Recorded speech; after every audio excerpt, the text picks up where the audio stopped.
For me, I think the biggest concern is at the present time about the actual process, because it's very clear that local people are very concerned about the lack of consultation that has gone into this.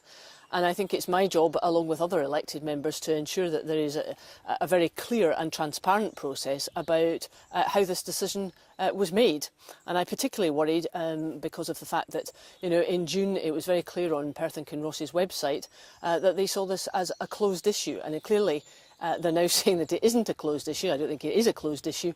Meanwhile, DF Concerts are continuing to sell tickets for a site, and yet there's absolutely no confirmation that Strathallan Castle will indeed be the venue for Tea in the Park. My constituents have written to me in very great number, and I think that's true for other elected members. They have concerns not just about the process, but many of them are pointing to concerns about the access and accessibility of Strathallan Castle. Just behind me is obviously Kinkell Bridge. It's extremely narrow, as are many of the roads around here. And, there's a real concern about very large buses that would have to come in at Balado. There had to be spaces for 120 large buses. I just don't see how that's physically possible on some of these roads. But there are concerns about access for the emergency services.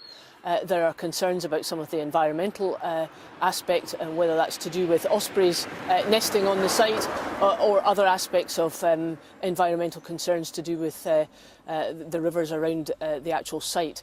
But that's not a judgment for politicians to make. The whole point about this is that there has to be an environmental impact assessment, and I was delighted to see that that is something that is now going to happen, because that is the right way to decide on what all the costs and benefits are of siting Tea in the Park at Strathallan Castle, and I think we should allow that process to go forward.